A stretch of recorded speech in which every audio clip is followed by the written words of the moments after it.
Lads, I'd like to introduce you to Ger. Hello, So Ger, how are this you is doing? Gavin. How you doing, Ger? Hello, Nice to meet Gavin. you. How are And you? this is Greg. Craig. Hi, Greg. How are you? Right, so there's a seat there beside Gav. So you all doing radio? We're doing communications. Yes, so media What degree. is it? Just here. Yeah. Right. You're all doing media, is it? Yeah, pretty much actually, yeah. Is that multimedia? No, so there is an actual multimedia course, but we're communications. Yeah. So we kind of we're probably fortunate in the fact that We're not as practical, I don't think. we but- touch on a bit of everything. Yeah, we do theory. Do a lot more theory than multimedia. Multimedia are a lot more practical. Yeah. But we do have a lot of practical stuff. This is extracurricular now. All right. This is our own doing. Good for you. We started as a very lowly radio show on DCU FM there last year, just kind of talking to our mates and stuff like that in a very similar way to the show is now, but it was a lot more casual. We were just chatting to our friends about themselves and stuff like that, and then Greg had the idea to upscale. And I said we could do bigger and better. and externalize. So we decided to start reaching out to Okay. personalities such as yourself. And how are you doing it on what is pretty basic stuff, working away there? Yeah, so basically we have the iPad here and my iPhone. So and especially One you is a stop backup. banging the desk as well because it comes through. Does it? Yes, Yeah. it does. And how do you, I mean, I've been tutoring radio. That's Yeah. why I'm Okay. kind of interested in what you do. I did 5 years of it in Cork, where we have a radio broadcasting centre down there. And, you know, things like being off mic and sound levels and this kind of stuff, they would be absolutely... Yeah, it's never been an Terribly issue that important. we've encountered. We're very fortunate that the iPad that we actually use is very top of the line one, and we use this app for it. It does auto sound levels, it does auto noise cancelling and stuff, and it actually does a lot of the work for us. Now, thankfully, in the last 2 weeks, we had a very successful meeting with Ross Munley, who's head of the alumni relations, also the Laois footballer, of course. Yeah, I know. Yeah. And we're in the pipeline. We could be getting a little bit of a bursary to Yeah. get us some equipment. There is talks of a possible partnership with the alumni office, particularly for alumni interviews. So Ross will source us guests, we'll bring them in, promote the alumni office and the work that they do, and in turn they will help us promote the individual podcast and possibly some equipment, but it's still in the works. He's currently in the skies at the moment, heading over towards the Asia Games. Oh, nice one. I forgot he was going, yeah. Yeah, so Well, a lot of the equipment nowadays that we would use on radio is pretty basic, you know? yeah, and like, well, as far as equipment goes, it's probably just going to be a Zoom and a couple of mics. I mean, these are Have you working. learned such things as editing? Oh, yeah. Yeah, You like have? the because of the nature of the show. How many years are you into it at this stage? How We're many in our years- second year. Second year. Second year of Did the you do course. editing in year one, so? We would have, yeah. Yeah. Yeah, we would. Well- I think that was we probably did audio editing before we did video editing now. Yeah. I think We actually have a we're- module next semester Audio on production, audio yeah. production and all that. All right. But we have an FM studio just across the hall. Yeah. And last year we were showing how to use the desk and Okay. all that. So We've since got a new studio, Yeah. though, of Yeah, course. You know, you're all well able to talk anyway, so. That's That's a big plus. This was very touch and go up until a while ago. Plus. I came straight from Laois. I had a dentist appointment, and I had a root canal, and my face is still slightly numb. So you know, I was actually thinking, Were you like, an hour and a half? to get up. In the chair. Oh, I was an hour and a half. Yeah, I went to the That's 10. That's the norm. Yeah, yeah. so I was thinking Ger could have collected you on your way here. I literally thought Yeah, of that when I was I moving thought about across. that, I yeah. was like, Very nearly. I would not. Then you might have rubbed him up the wrong way. You see. I would not have been good company in the car, believe me. No, sorry. But yeah, here we are. We've been doing this now for a number, about 6 months or so now. Which? Just the podcast. Oh, I thought you were on about the bringing them down to our level. Oh right, are you going to do that now? Yeah, I'm going to bring them down just because it's you that gets embarrassed mainly. Okay. Yeah, so a number of weeks ago, is this the Twist and Shout? Of course. Yeah, What so else? a number of weeks ago we went to this event in the college bar just down the stairs. We actually passed it on our way up here. Right. And it was karaoke mocktails. Ah. The mocktails were non-existent. They didn't actually so, arrive, so- I had Kubla Kiani instead of He had two cider. cans. He had 2 cans. Yeah, and But it was 6%. decided it was 6%, and I decided to get up and do a bit of karaoke. So I did the Beatles Twist and Shout. So you're catching the end of my performance there if you hit Oh, play. right.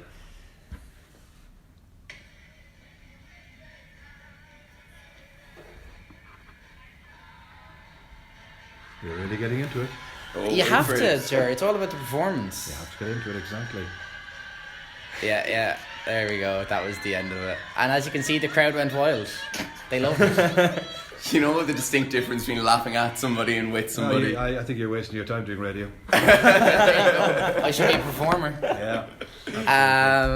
Right. Okay. Now you're on our level. So Will we get straight into it? we'll then? get straight into it. Go on, Okay, get away. so you are listening to In Conversation with myself, Colin, and I'm always joined by my co-host Greg. Hello. Straight out of the dentist's chair. Yes, I had a root canal. A little bit worse for wear, but he's still able to talk. God bless him. He's a wee Yeah, trooper. one side of my face is lopsided, so I'm very thankful this is a podcast. Yeah, and in front of me is my other co-host Gavin Kelly. How you doing? Gav, how are you? Not too bad. No. Yeah, it's been a busy day so Busy far. day so far, yeah. Bit buzzing around, but we're here for the big event of the day. Another episode of In Conversation with, and this time we are with probably one of the most recognisable voices in RTE television and radio, particularly if you have an interest in sport. He's been a commentator for RTE since the early 80s, 1980. The 1880s? 18? No. don't do that to yourself now. We are joined by the wonderful Ger Canning. You're very kind. Thanks very much for coming in, Ger, all the way, and this is the furthest any guest has ever travelled for us, all the way from Cork, where you preside, Ger. Wait until you get the mileage bill. Yeah. You can make that out to Colin DCU. We do have an expenses Expense section. account, yeah. Exactly. Yeah. But yeah, Ger, I'll start as I always do, and I asked the guest when I first approached them what was their initial thought about coming onto the podcast and such. I always do bits and pieces if I can help it. It's no great effort. I mean, you're only asked to talk about something that you presumably know something about, so I've done it in various other colleges. as No well. great effort now. I mean, how long was the journey up from Cork now today? Am I getting mileage? I went by the Arid Islands. That Okay. The scenic route is Slight like detour, yeah. My car knows the road because I'm up and down the whole time. I suppose so, yeah. Actually, are you up and down? Because living in Yes, Cork, is it yeah. tough? Not you at know? all, not at all. I mean, the road is very good Motorway. nowadays. Motorway is very good. I'm up and down about 2.25 hours and turn on the radio. And I now have two grandchildren living in Dublin. My son, very good. his wife had twins last March, 12 months, so they're now coming up to 20 months. So it's good to get up and see them, you know? Yeah, exactly. I suppose reason to go. there's more than one reason. Absolutely, It's- yeah. It wasn't just us. No. No. Well, if anybody asks, we're going to say Pretend it that was, it You're was. terribly nice. it was purely us. Exactly. Right, so we'll start from the very beginning. And did you always have I suppose we know due to research that a broadcasting career wasn't always in your On the future cards, plans. no. But No. what was initially? I guess when I was a young lad going to school, I probably wanted to be a journalist, and I wanted to report on sport. I thought that would be a great job. Dead simple. You just have to turn up for work on Saturday and Sunday, go to a match, report on it. Now, I was kind of been encouraged away from the writing side of things. Stupidly, they were saying, well, you don't know anybody in the Cork Examiner, so you won't get a job. But in fact, it was a good idea that I was moved away from that, encouraged away, because I don't think my writing skills would be up to very much anyway. But the radio side of things appealed to me because I used to listen to an awful lot of radio. Most of it would have been BBC radio, Saturday afternoon, listening to football matches on BBC. And I thought that was fantastic. I thought that was the place to be. If you could imagine being at Old Trafford or any of the other great grounds in England, and you're just called in to do bits and pieces, a minute here, a minute there, I thought that would be a hell of a job. So that really was what I wanted to do. And later on, something else developed. I went and I got a degree, and I went teaching for a little while. And then one day there was an ad in the paper for newsreaders. And I thought to myself, you know something, I've heard of a guy, his name was Jim Sherwin. He was a rugby commentator later on. But Jim started out as a newsreader, and then he went from there into sport. And I thought, if he can do it, do you know what? I think I might be able to do it as well. So back in the late 70s, I applied with 900 other people, got an interview, then were brought down to the last 32, and finally they got it down to the last 5, so I'm still involved at this stage. And then they offered me a job. And they said, we're going to give you a 6-month contract, reading the news. And when I've been taken around RTE, I've been asking fellows like, what's the chances of going from here into the other department and eventually doing sport? And they said, none. Absolutely none. So put it out of your head. So I did put it out of my head. I didn't take the job. and a woman called Anne Doyle took the job instead, and she went on to be a newsreader for about another. I think I remember hearing that name somewhere. Anne is a terrific newsreader, terrific, just retired. Yeah. But on that trip in Dublin, I was there for 2 or 3 months training as a newsreader, did all the training, and I met 3 guys who were preparing to be producers in Cork, where there was a radio station. And one of them said to me, "Would you like to do a bit of sport if you go back down to Cork?" So I did some matches, and somebody up in Dublin heard it and said, "You know what, we could use another guy." So they invited me in, and I've been at it for quite a number of years. Just before the lads ask one of their questions, it's interesting because Greg is also a print journalist as well as doing the podcast, and we host our own DCU FM sports show Action Replay, because myself and Greg are deputy and head of sport respectively. So I want to get your thoughts as well, Greg, on like print versus radio. How do you find it? Which one's easier to you? I think it's, even from when I started, and it's not that long ago, it's 10 years next year. The whole atmosphere, the whole environment of print media has completely and utterly changed. I've found that like there was a time where the newspaper that I work for at home is quite the most prominent newspaper in Laois.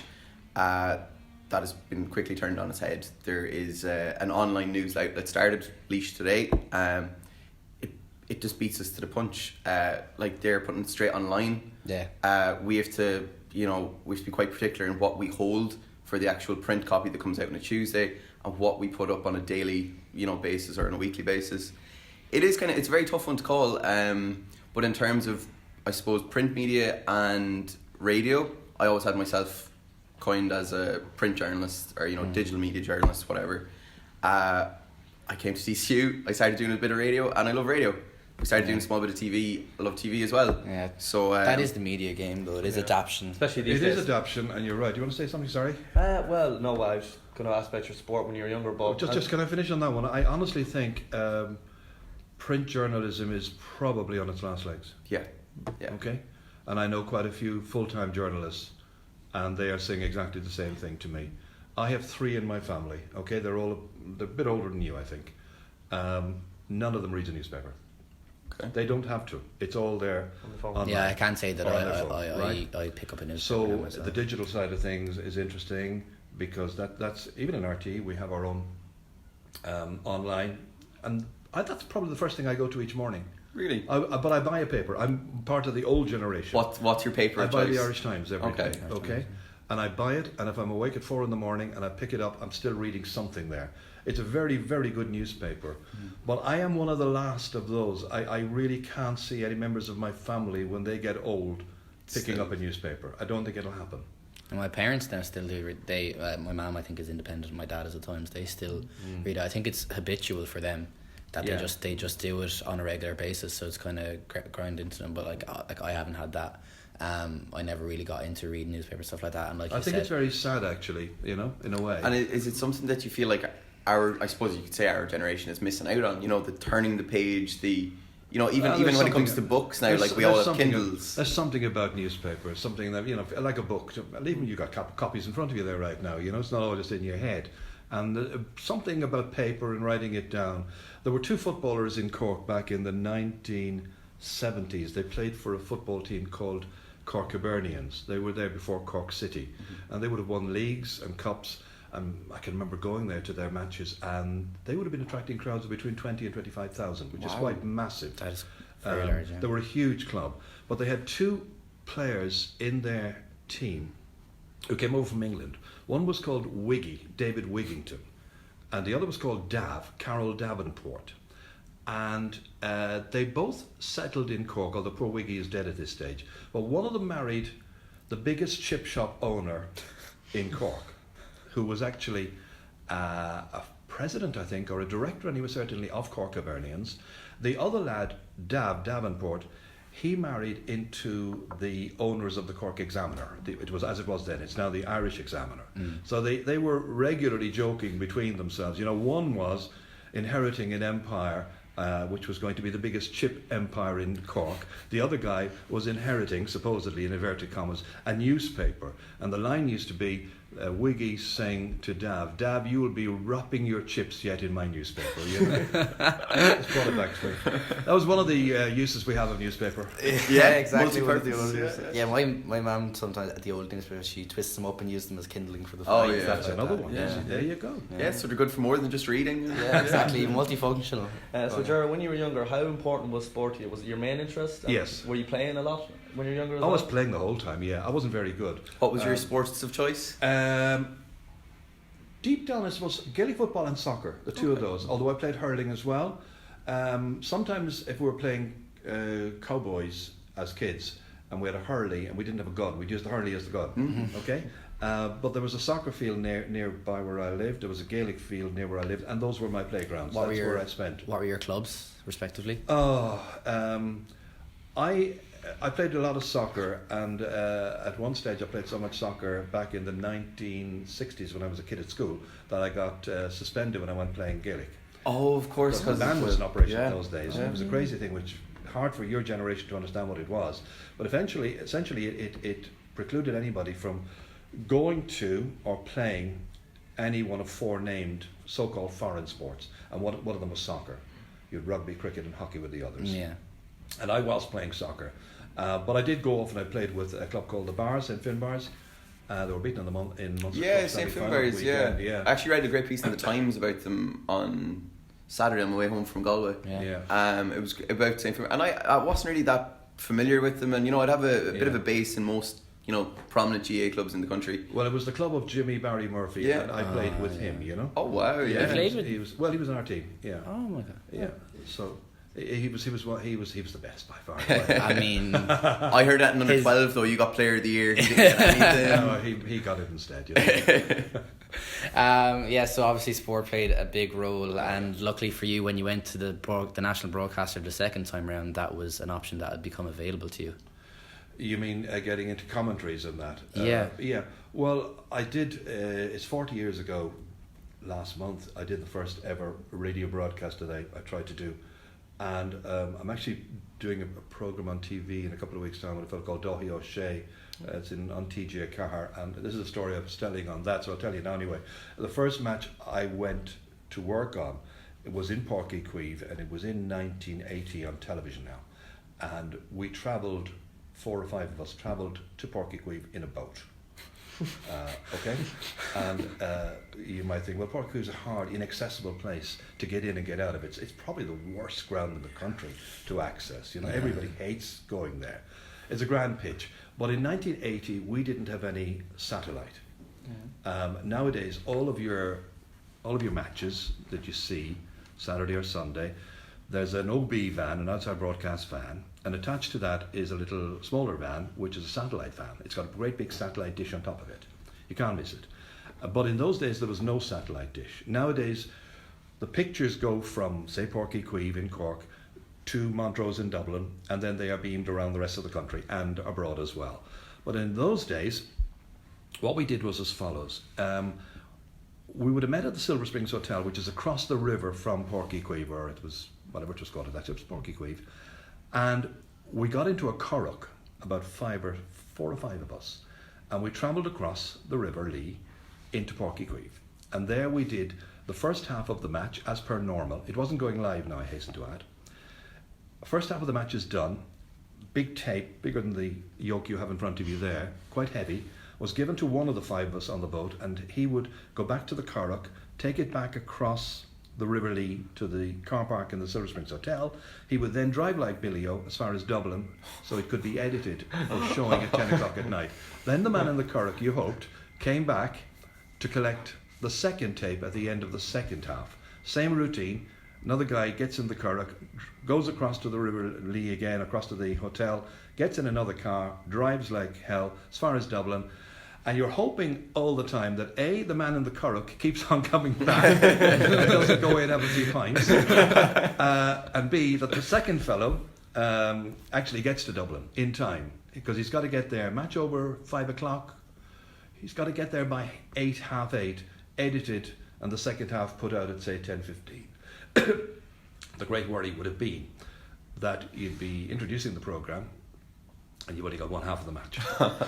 Did it ever happen? No. Thankfully, Well, we says had you. we had later on in life, we had some scary moments, not due to satellite, but I can remember presenting Sports Stadium, which was a Saturday afternoon program which started at 12:30 and went on until about 6 o'clock, and we would do rugby in the last hour of that. At that stage, there was the All Ireland League, which was just starting up at the time, and that would be a match from anywhere. Limerick, could be anywhere at all, and it would be taken in chunks. A rugby match lasts over 80 minutes, so we're trying to get it edited down to about 40 minutes. So that's chopping half of it out. So we're taking it in probably 6 different stages. So literally the first half is going, I'm introducing it in studio, somebody's pressing a button and the first 10 minutes is going in. You're now hoping that the next 10 minutes is ready to put in, and away you go. Yeah. And that happened fairly frequently, and you were people who were almost getting weak at the knees at the thought, what am I going to do if the last chunk of this match is not ready and we don't know the final score? And it was very, very, very difficult, I have to say. That was a very quite tough stressful one. as well. It's Each time, extremely stressful. is the content there for me to move on to? I can remember on one occasion, in fact, it's quite topical. I was writing about it the other day. This is next Saturday is the 25th anniversary of the famous match in Belfast between Republic of Ireland and Northern Ireland. I don't know if you're familiar with that. I've heard stories from the parents. There's articles being written about it at the moment. Yeah. But I can remember a month before that famous game or infamous game took place, there was a massacre in the Shankill Road where I think 9 or 10 people were killed, including a bomber. It was a horrific incident.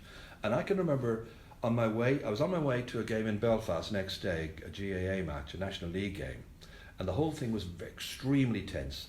But I can remember specifically being in a hotel in Dundalk on my way up, hearing about this awful tragedy, and I'm watching Sports Stadium at the same time, and there's a match going on between Sheffield United and somebody else, and I remember they were taking the game not as live but as per live, so it was in chunks again, and they played the first half of it and the score was 1-1, and then somebody mixed up the tapes and suddenly it was 3-2, and I'm saying, oh my God, I know I've been taken aback by what's happened at the Shankill Road, but how did I miss 2 or 3 goals there, So it can happen, it literally can happen, And I suppose it's a very stark contrast as well to say the likes of the Sunday game this past summer even, where they've always opened with the 2 games that they went live with that day, and then they'd move on. So you're saying when back in the day you would have been rushing to get that game up there for 10 o'clock and whatever, whereas now RT start with the game that they last feature. But even Tomás O'Shea was telling me, I was doing a charity gig the other night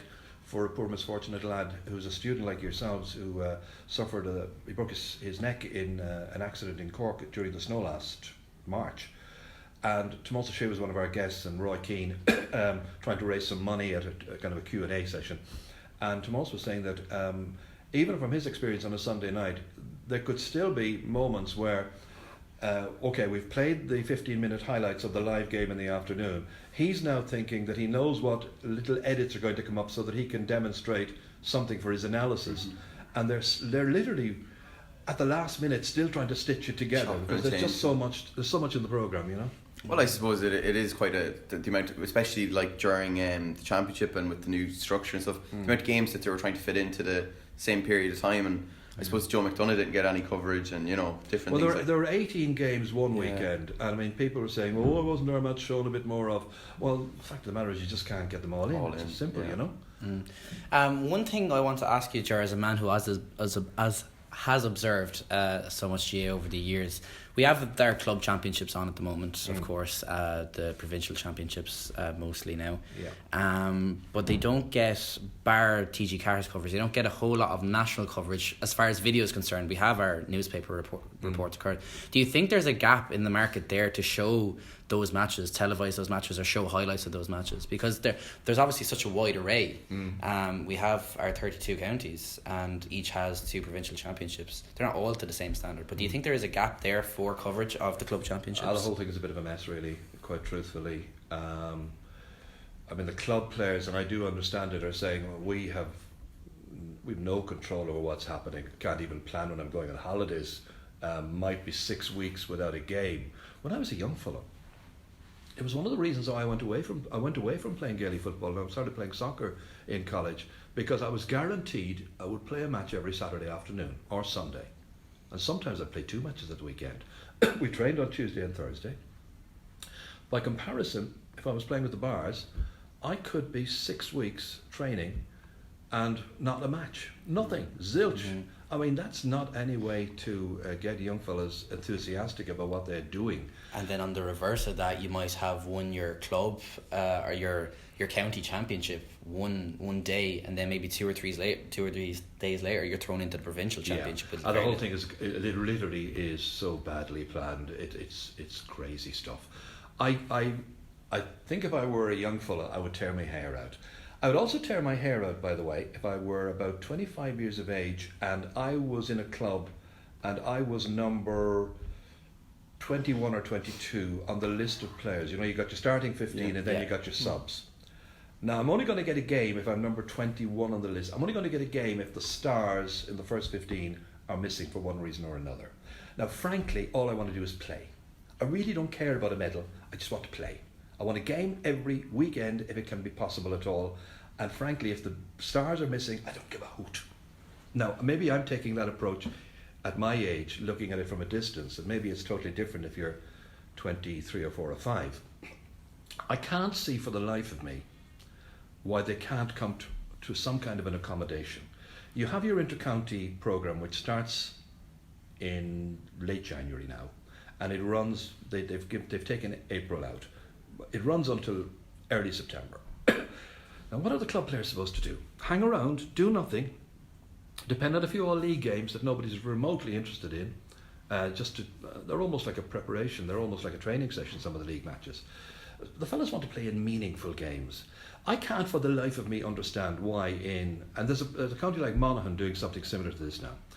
I can't see why, if you have, say, 16 senior teams in a county, that the 16 senior teams can't come up with some kind of championship structure that involves meaningful games from March all the way through to August. And what I would do would be that the 16 teams would play one another. So it's 15 guaranteed games from March all the way through the summer without the stars. The stars can go off and play with the county and be heroes. And then at the end of August, you've got a league whereby you've got a table rather, whereby based on the 15 games you've played, the top team is number 1, the bottom team is number 16. So you then bring back in the stars when they're finished with their inter-county and their glory and all the rest of it, and 1 plays 16, 2 plays 14, and so on, and you get into a knockout stage at that stage. And it's full of games, it's full of fun, loads of stuff to enthuse about, and not everybody getting cranky and annoyed about not having anything to play, you know? I suppose a counter argument to that, and that does sound like a very good structure and something that could be fleshed out. A counter argument to that would be certain clubs rely on their star players more than others. So there might be a club with very strong senior team, but none of them are on the county panel, and another team might have a strong senior team with their county players, but they'd obviously be missing maybe 3 or 4 of them. Yeah, you're absolutely right. There's no such thing, by the way, as an there's no easy fix in this, and we're not going to come up with it here in the boardroom. But in somebody should do something, you know? Yeah, there needs to be a prime example of that would say even Ross Munley. He's from a small local club, Arleston Cruise. Like up until maybe 2-3 years ago, they would have had up to 5 guys in with a county team. A club of their size, like they can't field 15. They're lucky if they have 20 all inter-county players back with them and stuff. Yeah, I accept a lot of all that stuff, but maybe there are also a certain number of clubs that are going to come to me straight away and say, hang on a while, we couldn't field a team under those circumstances. Well, then you're talking about amalgamation. You're talking about 2 clubs getting together. How do you feel about the likes of, like in something we've done in Laois this year, John Suger, who actually brought in a divisional trial game kind of thing. So he divided the county into 4 areas, and they all played each other. Over 120 players took part across the 8 games. But that's 120 players that actually essentially went for a trial for the Laois senior football team this year. And it really brought an interest in it, and it continued after our own county championship, which it's foregone conclusion for the most part, with Portlaoise winning their I'm going to say 11 and 12 well, years. they're still doing well. Yeah. So that does sound like a very good idea. No, I'm going to come up with another counter argument to scale for certain counties. Yeah. There would be a lot bigger process for the likes of your own Cork and Dublin and such like that. Look, we'll press pause on the restructuring of the GAA championships and get back to yourself, Ger. Okay. So, first All Ireland final, what was that like? Tell us about it. The first one was actually in Irish, and nobody ever saw it or heard it. It was in 1981, and it was on TV RT2. What is RT2 now? Yeah. Basically, RT2 had come into being in 1979 because there was a big demand on for rebroadcasting of BBC and ITV. Most people wanted that, you know. It wasn't available widely around the country. You had your BBC and ITV all the way down the East Coast for years and years and years. But the government, in their wisdom anyway, decided, look, we'll give RT a second channel, so it became RT2. And that year, somebody came up with the bright idea of saying, well, hang on a while, no extra cost. Michael O'Hare does the match as per usual in English on RT1, and we just get somebody in to do the Irish commentary on RT2. So I was the guy, I could speak it, and I was glad to get the tickets. And it was great fun, and that was the first one. But the first one in English then came in 4 years later when Michael suffered a stroke, and I was dragged in at the last minute, more or less, you know. And like, what is going through your mind? Like, we were talking about how we were going to bring this up. What's going through your mind when you get the call that Michael has taken a bad turn and that you are now being thrown into the spotlight to commentate on a nationally televised game? Yeah, well, it wasn't just one game. He suffered the stroke the Friday after the All Ireland hurling semi-final, which was the August bank holiday of 1985. So it's a Friday. The poor man collapsed at home. Not too far from here, by the way, just down the road on Griffith Avenue. Yeah. Where he lived. And I got a call on the Friday night from my boss, Tim O'Connor, to say, look, we've got this All-Ireland semi on Sunday. It's Kerry versus Monaghan, and we want you to step in and do it, you know. So that was okay. I'd been doing the Sunday game all that summer anyway, you know. Michael was only coming in for the live games on the semi-finals and finals, whereas all that summer we were still doing highlights. But a highlight is exactly the same as a live. God help us, I saw something on air the other night which I had done. They showed it on Sunday night and I taped it. I said, I won't have to look at that. It was the 1994 Connacht final between Mayo and Leitrim. Now we did it as a highlights match, which means there are pauses so that they could be edits down. But Air picked it up anyway and decided to put the whole bloody thing out. So you've got the whole lot with pauses. So it doesn't sound right. Because so the whole match from start to finish, but you're right. only there for commentating on specific moments. I'm gonna take pauses at the kickouts because that's where we do a lot of our edits. You need to know where the edit is going to happen in the match, you know. So I'd been well trained at that stage. This was 1994, and that was one of those games which was highlights. So I had in 1985, 10 years before that, I had been doing all of the Sunday game programs, full matches. So it wasn't any great extra strain to do it live, you know, because everything is done as per live. You assume that there's no second go at it. Yeah, exactly. You know? Yeah, and that was your first All Ireland final. Do you know, like, okay, we have a bit of a series going where we fact check our Wikipedia facts to see how accurate they actually are. I have no idea. So do you know how many All Ireland finals you've done? Oh, it's about 70 something, 75 I'd say. Okay, yeah, it said 75 on Wikipedia.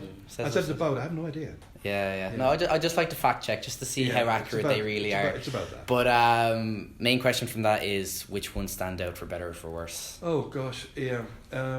I always said that in 1995, Clare won the hurling All Ireland. It was the year my mother died, and she was from Clare. So I suppose that was kind of on a personal note, that would have been, yes. Yeah.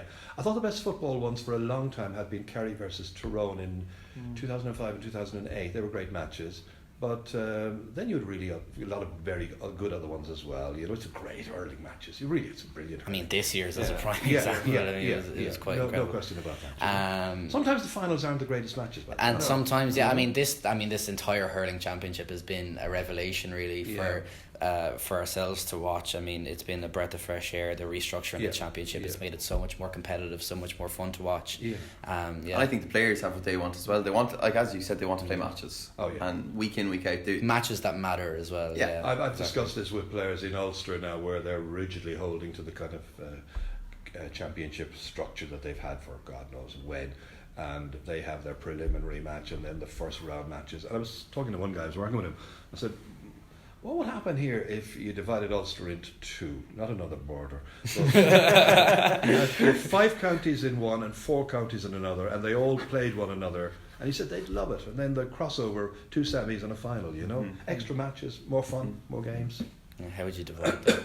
Yeah, that could be controversial. Draw them out of a hat, be grand. Yeah. Why not? You know, why not? Anything is possible. Anything is feasible. You know. It's in the length of your extent of your imagination. Yeah, exactly. Because nobody thought that the hurling this year would necessarily work. I was in Limerick for a gig on Thursday night. The Limerick hurlers were doing a fundraiser to just go on a holiday first of all, and then to beef up their training fund for next year.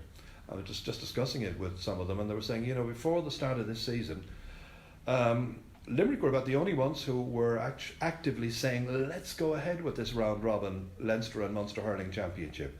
A lot of the other counties, Cork included, Tipperary, Kilkenny, they're all saying, hold on a while, it's too fast, let's have a look at this Super 8 that the GAA footballers are doing first. Let's see how that works. God help us, had they done so, had they waited, I think they would never have. I don't think there would have been a change, I think if they'd based it on the football and said, see how that goes. That's right. I don't think it would have been too popular. No. Ger, tell us, has there been a time when it's all gone wrong, that it's just kind of gone to shit on you a small bit? I've had bad matches, I've had bad matches where identification is the main thing. Okay. Most of my identification is okay. Do you have a set of binoculars, or do you strictly stick by your... No. I started using something about 10 years ago now. We used to have just one monitor in front of us, and that is the monitor that the public sees, the picture you see. And I began to experiment with this because in Croke Park it's so vast. Mm-hmm. And in particular, when I was doing matches between Kilkenny and anybody else, the 2 Kilkenny players wearing 8 and 9 with their stripy jersey, and both of them had black helmets. I said, bloody hell, I could be in real difficulty here now. One of these guys scores the winning or crucial point in a match from 50 metres out, you know, and you're saying it's 8 and it turns out it's 9, and you're saying, oh, so-so, you know.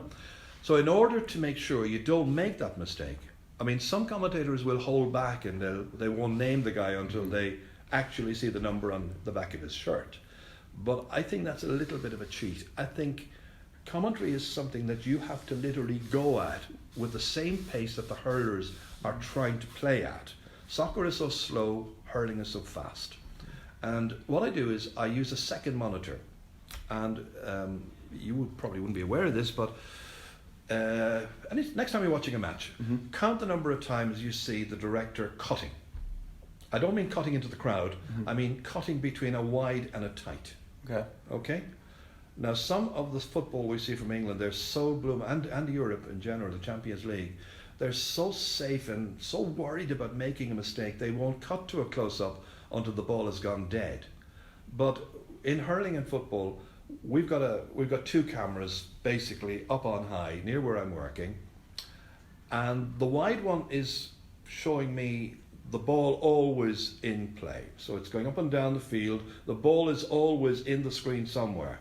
The close-up is a close-up, it could be Colin with the ball in his hands about to lay it off to you, so that camera is moving and it's going back and forth trying to follow. So I use that camera as well because it's a close-up and it gives me an added opportunity to see who's on the ball right now. I'll then have to go to the other monitor as well, and I'll use my eyes as well, clearly, also. Funny thing is, I got a phone call last Monday morning, sitting down having a cup of tea, and George Hamilton rang me, and George had been working previous day on the FAI Cup final, and he said, I want to thank you. I said, why?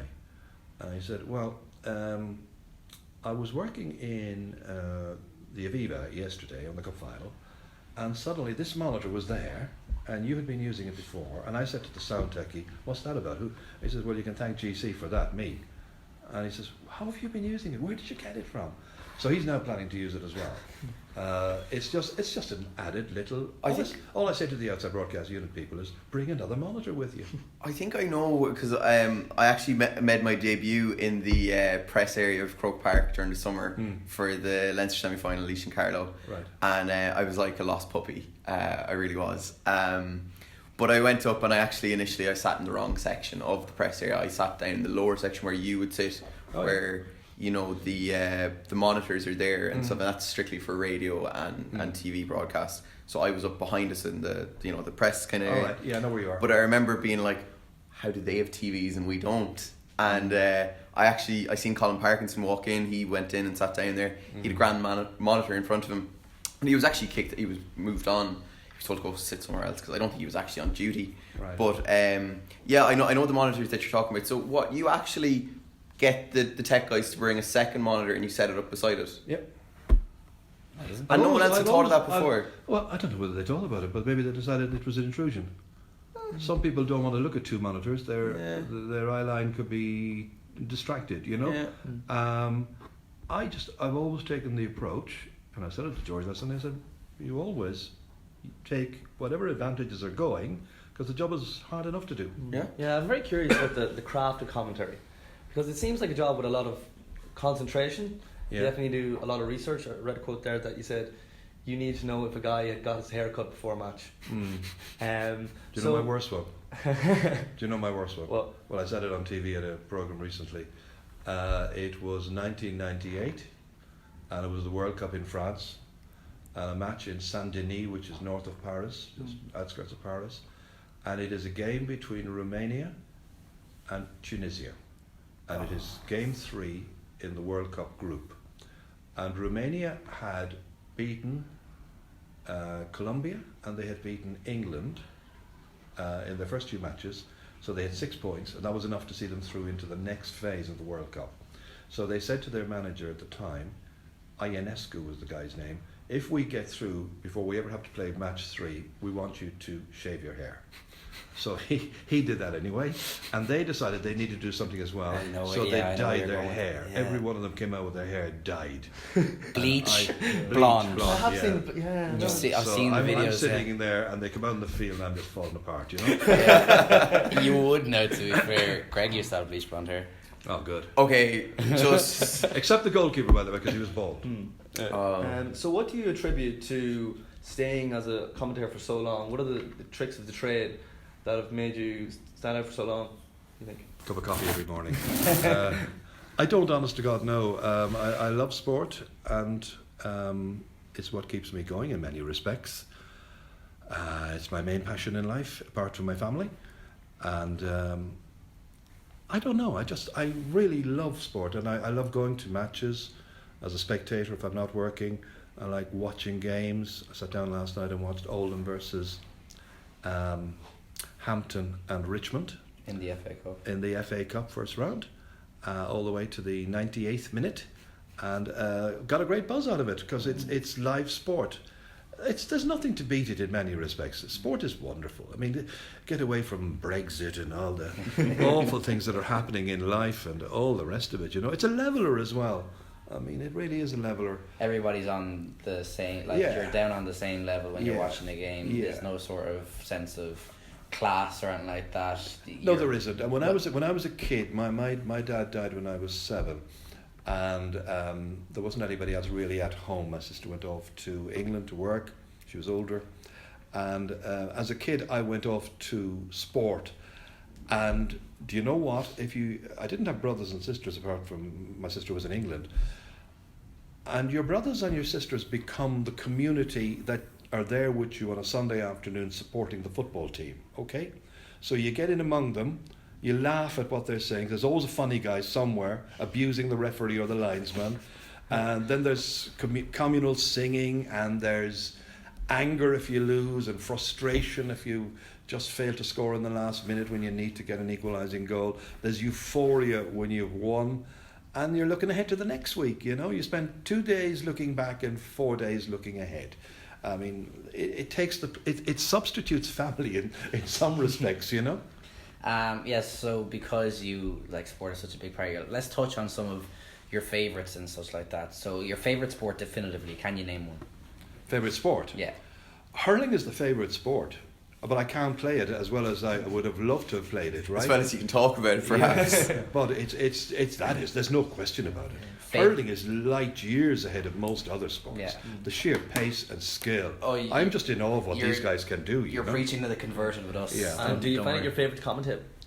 Do I what? Your favourite commentator? Do I have a favourite commentator Or games commentated? Is it hurling or is it soccer? Hurling is the favourite. Yeah. Oh yeah. Would be your least favourite? Least favourite? Yeah. Do you know I've done about 14 different sports. Some for of those RTE. Olympic sports, I'd say. Yeah, one of the worst ones was water polo. That is one of the filthiest sports you've ever in your life. Are you into it? You are? No. No, I did the Olympic final between Spain and Italy in 1992 in Barcelona, and the pool was out of doors. There was a hot sun in the afternoon down on our necks. It was burning. The monitor was hard to see because the light from the sun was literally making it impossible. So you're now trying to look into the water, trying to see a guy's number. You're trying to avoid the usual cliches which you have in water polo, like the goalkeeper's having difficulty with the greasy ball, you know, that kind of stuff. So much mileage you can get out of that. Yeah, exactly. Yeah. So that's the worst sport. You know. Your favourite athlete across any sport? Oh. No, I'll change that slightly. A favourite past and a favourite present. Make it slightly more difficult for you. Yeah. I think past would be Jimmy Barry Murphy. He's an old pal of mine, and I think he was so gifted, so skillful. Indeed. You know. Yeah. Today, gosh, there are plenty of Dublin footballers who are tremendous players. I mean, Gaelic football's got a bad rep at the moment because Dublin are so far ahead of everybody else, and people are turning off the fact that the product isn't very entertaining. But you know, you've got fellas like Jack McCaffrey. I mean, Brian Fenton. There are several Dublin players I think are as good as any players who've ever played the game. You know. Indeed. Favourite venue you've ever been to commentate on a game? Oh right. Croke Park is the favourite in Ireland. Is that a comfort thing, or no? It wasn't the best. Okay. It was in the old Croke Park was not the best. It was better than certain other grounds, but the present Croke Park is really, really well set out, well planned. There is space there. There's room enough for everything that I need in front of me. Some grounds you go to and they forget about putting a ledge there so that you can put down a piece of paper like you have. There's no room for the monitor. I remember working in Ennis at the Clare versus Limerick match this year. The monitor was somewhere way up above my left shoulder, you know. They couldn't fit it in front. There was simply nothing there. The ground was just never suitable for that. No, the great venues, Old Trafford was always wonderful. I remember doing my first match with John, I don't know if you've heard Johnny Giles? Of course, yeah. Right. John was the most wonderful person to work with, absolutely wonderful to work with. I was in awe of the chap because he was such a great player. But I remember the first day working with him in Old Trafford, and he comes up and says, "What can I do for you?" And straight away he breaks whatever mystique there is, and he's just an ordinary man, even though he's such a fantastically gifted ex-player, wonderful analyst as well. New Camp is a lovely venue to work at. I did the World Cup in Russia this year. All the grounds there were spectacular. They really were. All of them so new, of course, as well. Yeah, that is true. But they were beautifully set out as well. Yeah. There was sufficient space there. Most of the football grounds, they're well set up. They're very well equipped in all ways that they have to be. I can't think of one that is nowadays awful that you kind of dread. Definitely, you know? Auckram. It's a long time since I worked in Auckram. You're lucky. I've worked in every one of the 32 counties. I did my 32nd about 10 years ago in Carlow. Oh, it took you that long to get to Dr. Cullen? Yeah. Well, Netwatch, Cullen Park now. It took a long time. It was a qualifier between Carlow and Limerick, and we did it there one Saturday afternoon, about 10 years ago, I'd say now at this stage. That was the 32nd. I have one more. I don't know if you have any other, but just your favourite sporting moment that you've commentated on. Oh, they're all moments that I have warm memories about, and I find it impossible really to just say that there was one definitively better than the next, because I'll leave you rattle off a couple then. I won't be that harsh. Anytime you do a match where you feel you've got it about 90% right is probably your favourite one. And then I don't linger too long on that column, because I want to go on to the next match. You're thinking, even as I'm driving home on a Sunday night, I'm thinking about, what do I need to do tomorrow morning? I'll usually take a couple of hours off on Monday to go for a walk, get some exercise, clear my head.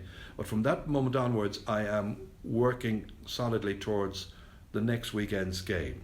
I will spend a lot of time in front of the computer, or I'll travel to try and get to training sessions, or I will be at meetings with people. You name it. It's pretty much a full week, and that's about the only thing I'm thinking about really, is who's playing, what do I need to know about it. And you will have probably amassed enough material by Saturday, probably by Thursday or Friday actually, to be ready for the game, which is wait till Sunday then until the match takes place. You will probably use about 5% of all the stuff that's in your head or in your notes. That's it, 5%. I've always been amazed at the amount of information that, like, the likes of yourself and, like, you know, like the old kind of cliches about Micheál Muir-Hurtig, like shouting out somebody that's watching in Leitrim, or what this player's father used to do when he was a kid. Like, it's amazing. Now there straight away is a difference. If Micheál was a genius and is a genius. He's a wonderful man, by the way. I worked with him recently, do you know? Oh. Yeah, we were doing another charity about 2 weeks ago. We've done about 3 or 4 charity gigs in the last 2 weeks. Well, we did one in Croke Park. It's for Self-Help Africa or Self-Aid Africa, one or the other. It was a guy called Alan Kearns. He's an ex-Galway player. Oh, yeah. And Alan has been doing this for a long time. On one day in Croke Park, he raised 226,000 euros for his charities in Africa. I had never been working on it before, but this was my first time being asked to go on it, and I said, yeah, sure. So Micheál was there as well. So what happened basically was, a lot of people with a lot of cash wanted to play in Croke Park, and they wanted to be able to say, I did actually perform on that wonderful pitch, you see, so they paid money for the pleasure. And Micheál and I need a ballpark figure. Micheál and I commentated on the games, and they taped them, you see. Yeah, okay. That was one of our previous guests, Connor Sketches. That's the thing that he was at a while back. You know, when he was lined out in the red jersey. Yeah. I do remember that now. There you are. It's about 2 weeks ago. Yeah. I remember that. Yeah, and he had put up an Instagram with Kieran Donning. Yeah. All the lads were. Yeah, I remember seeing that around. Kieran was there. Micheál Martin and Enda Kenny were the 2 captains. You know. But Micheál is able to do all the stuff you were talking about there just a moment ago on radio, because radio allows you to do that. Mm-hmm. You can have the notes, but you cannot do it on television. No, it would be absolutely out, taboo, not allowed. So you're not talking about his mother is this or his father is that. It's got to be a professional TV style commentary, and there is a total difference, I'm afraid. You know. And that upsets a lot of people, because have you ever found it restrictive over the years? TV? Yeah. No, my training was in TV. Yep. I've done a fair amount of radio, but no, my training is TV basically. You know, and I understand that probably better than radio. And it takes somebody with the qualities of Micheál to be able to bring it to life the way he does. Oh, like if you offered me, like, because we're doing this interview gig, like, Greg got his dream. He got Ross Munnelly when we started out, because Ross is my childhood hero. See, I'm slightly older than the boys, in fact, that I'm 25. So the 2003 was obviously like. So he got his, like, boyhood dream into. If you'd offered me Micheál Muir-Hurtig, I think I could retire on that happily. Funny thing about the 2003 Tomás O'Shea was telling me the other night, we were doing a Q&A to try and raise money for another guy, and he was saying that he was talking about Paddy O'Shea, his uncle, and he was saying what a character he was, and he was telling us that he got into the kitchen one day to say hello to Paddy, and Paddy was crying. It was 2003. He'd gone through this awful series of, a match between Tyrone and Kerry in the All-Ireland semi-final, and literally Tyrone had knocked them apart. They'd bumped them out of the way, And Paddy was getting an immense amount of anger from the fans. He was calling them, what did he call them, animals. And he was crying in the kitchen, and he said to Tomas and anybody who was listening to him, "I'll never work again, I'll never ever work again." 4 weeks later he was in charge of Westmeath. Yeah, that's amazing. Guys, do you have any? Yeah, so you've already stated that your paper of choice is the Times. Yeah. Strange question for you, but do you instantly go to the sports section, or do you actually start with the news, like a proper adult, as they would say? Yeah. This morning I went to the sports section because I don't know why. Just wanted to see what they were doing today. I would probably go to the front page normally nowadays, especially this time of the year when we're not doing hurling and football and won't be doing it again until the end of January, you know.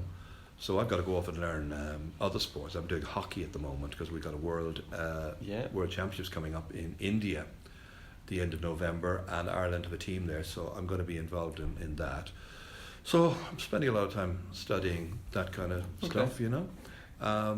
But no, I would normally go to the start of the front page and work my way back. I know people, friends of mine, who have no interest in sport whatsoever, and they believe that the last 7 or 8 pages of every newspaper is a complete and total waste of space. Yeah. You know? I hear that quite regularly. I do hear that quite regularly. Yeah. But so Ger, obviously you spoke there about how your Monday to Thursday, Monday to Saturday it's a lot of prep, a lot of research. How has your preparation changed over the years? Like, do you still like to sit down with your newspaper and a notepad, and over the course of the week? It's now basically the internet. Everything is on the internet. When I started first, there was no internet, no mobile phones, nothing. Pigeons maybe, but that was about the height of it. Nowadays, it's all changed fundamentally. Do you know something? I work harder than ever now. When I started out first, I thought if you knew 1 to 15 and knew their names, you'd probably be able to get away with it. But of course, now you couldn't even dare try, You've got to go and learn everything you can think of. Everything you can think of, And I remember saying this to me Hall one day, and he said to me, "Do you know the last time that a ball burst in the All-Ireland final?" And I said, "No." So he told me sometime, I mean, I haven't come across that. Yes, it's just the detail that I don't think commentators managed to go into. It's fascinating. Well, you just never know when you're going to need it, Yeah. Now, some of it is superfluous and ridiculous. I've come across some people who, not colleagues of mine now, I hasten to add, but I've come across people who kind of have a statistic or a fact, and then they can't wait to get it in. They try to shoehorn it in where it doesn't really fit. Yeah, it doesn't fit, and they do it too early as well in the commentary, thinking they'll never get a chance later on. You must believe in yourself that if it's a reasonably relevant and good fact, it'll come in somewhere. Exactly, yeah. And then just on that, so you've moved with the Times to a degree. To the Times, the newspaper. No, sorry. With the Times. Go on. So I'm not going to be explosive on this interview, I promise. Is there a gadget? Is there an app? Is there one thing in particular that your day-to-day prep research could not go without? Just the internet. There isn't an app. No, there isn't. No. I just examine everything that is available to me, and I make use of it. I phone a lot of people as well. I mean, the phone is very important. You still find the contacts that you've built over the years? For God's sake, I mean, it's not all going to appear on the internet, So you have to find out who's got an injury, who's likely to start, who may not start, what's the talk on the ground, this kind of stuff. You're always finding this stuff. And I suppose, in line with media training, with managers and players and stuff, has that become more difficult for you? Yes, access to players can be much more difficult, and it's something that I much regret. I have to say, I've no issue with Mickey Hart now of Tyrone, who doesn't allow us to interview his players. Well, he would probably come back at that and say, well, they choose themselves not to be interviewed. I think he could encourage them if he wanted to, but I think it's a shame that we don't get a chance to talk to them, because they're all very articulate, and I think they could use the publicity. They're in the business of trying to get themselves good jobs, and employers need to be able to see them and hear them. Yeah, sure. And I think this should be remembered. We had Johnny Cooper on there just a couple of weeks ago now. 2 weeks ago. And it hadn't been the first time that I approached Johnny to be on the show. I approached him to be on our show last year when we were in just starting out, and he declined and cited just how busy he was as the reason he couldn't come on. But the second time round, when he did come on, he said that was part of it, certainly, because obviously Dublin were gearing up for another championship run.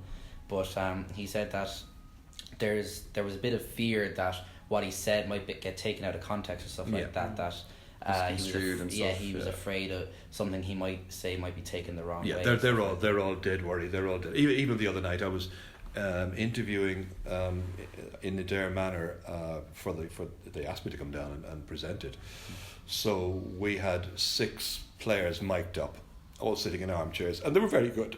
They were very relaxed. But then the 3 managers, John Kiley and 2 of the selectors, came on, and John's a really nice guy, and he explained to me how they won the All-Ireland.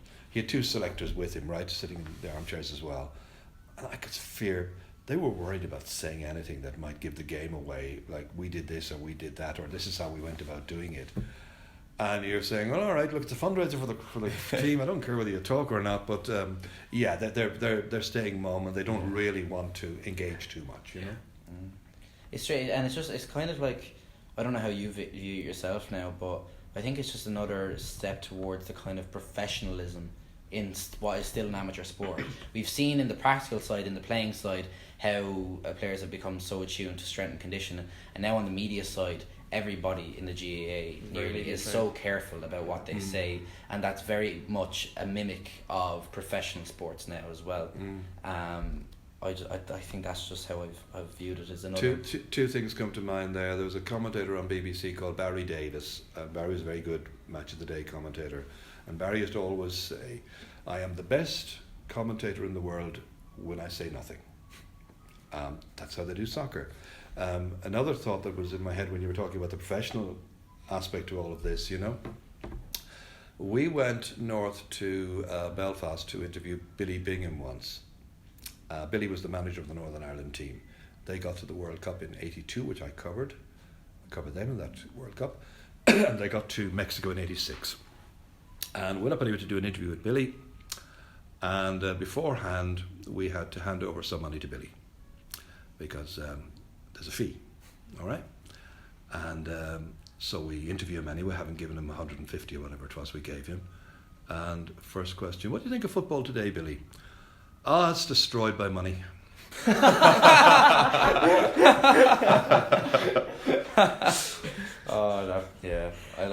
love when the contradiction. Yeah, exactly. Yeah. Lads, do you have any final questions? Ger, I guess best advice you've been given, or best advice you could pass on. Best advice I would pass on would be avoid criticism. Take on board some if you think it is meaningful, but if it's just criticism for the sake of criticism, avoid it, bin it, and believe in yourself. Because if you don't believe in yourself, you won't have the confidence to go and do the job. You won't be able to get up and speak, for God's sake. So it's essential that you try to believe in your ability to do the job, and if you're good enough, then you will be employed. You know, simple as that. Good advice. I have one final question. Okay. Do you ever get prank calls, like people just ringing up and being like, "Oh, Ger," and just wait to hear your voice or hear you say something, and like, "Oh, got it." Once years ago, approximately 30 years ago, a chap. Oh yeah, I remember it now. There was a hurler for Cork called John Fenton playing at the time. Yeah. And there was a referee from Wexford called John Denton. Very similar name. And this guy rang me up late on a Sunday night and said I'd got it all wrong, that I kept on calling him the other way around, you know? Mm-hmm. And, you know, about 5 years later, I got a phone call again from the same guy. I'm not joking you. And he said, I was listening to you there on Sunday night, and I just thought of something that happened quite a while ago. He said, I rang you up one Sunday night. I know I did, and I gave out like mad. He says, I was under a lot of drink at the time. I'm an alcoholic, he said, and I've now given up alcohol, and I just want to say sorry. Wow. Yep, that happened, but I'd say about 30 years ago. Wow.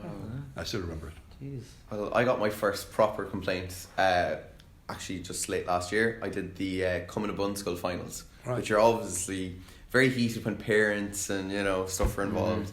And while it was a bank holiday weekend, I went out in Portlaoise, and while waiting for the ATM, it was actually the night my bank card got swallowed. Do you remember that? Oh yeah. I was approached on the street by a woman a couple of years my elder, giving out to me as to, well, initially I thought, she said, "You that chap that writes for the paper?" And I was like, "Yeah, that's me." And then it quickly turned sour. She has twins. All right. And the twins were both twin girls. Both of them were playing in the Cumberland One School final. One started, one was on the bench. And it wasn't in my defence, their team was actually left out of the programme. There was about 5 teams over the course of the 3 days of the matches were left out of the programmes, so I had to get them beforehand. And it was actually the teacher who had mixed up and she was very aggrieved, and I got an earful for it. And so Cumberland One School finals are dangerous. And that's anything to do with match programs are dangerous unless you double check that they're right. I remember we used to look at the Dublin team when the Brogmans were playing. And they're never going to be right anyways, because Jim Gavin always misses. Well, they're never right, but I remember the team would appear on some kind of a list from Dublin, and they would have Bernard in one corner, Alan in the other corner. And then you realise, check the match programme, because it could well happen that they've switched. And then in the heat of the moment, one of them is coming in on goal from an awkward angle. You're just about seeing who he is, and you could call the wrong one unless you have double checked in advance. I remember years ago, I was doing a match in Navan. Meath were playing Cork, and Cork had won the All Ireland about 1990 now. And they travelled to play a National League game, because National Leagues were played before Christmas at that stage. They started anyway at that time. And of the 15 Cork players who were down to start the match, there were 13 changes. They picked a team for the match programme. Then when it came to actually getting fellas into a bus to travel up, they weren't there. It was just crazy stuff, And so the moral of this interview is now, don't trust match programmes. Yeah, I think that's check everything. Check and recheck. And I think that's been reiterated. We had Michael Lister, we had Joanne Cantwell. When Gav posed questions to you, what piece of advice, the two of them absolutely stressed your research, your prep. You don't get a second chance at it. No, you don't. Exactly. You don't. And they're two great pros. Yeah, exactly. And so are you, Ger. It's been an absolute pleasure. My pleasure, boys. Chatting Good to luck you. with your careers. Safe home to Cork. Thank you. Hope the roads are kind to you.